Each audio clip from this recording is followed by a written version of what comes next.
This week I thought I'd share a tour of our office here on William Penn Highway in Easton.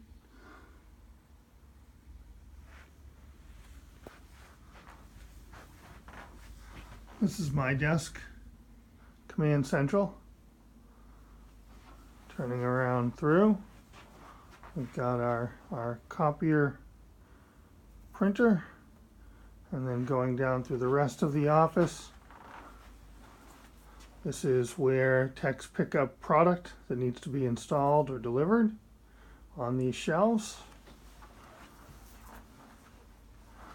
And to the right is where Darren and Nate sit to do research, look up part numbers, whatever they need to do.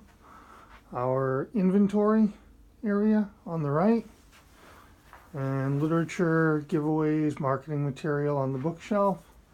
And then you come into our break room. We added a key machine on a cart here in the office for cutting keys. Got our conference table, refrigerator, and snack station. And then a monitor for any training that we do. That's the tour of the Flying Locksmiths in Easton, Pennsylvania. Thank you.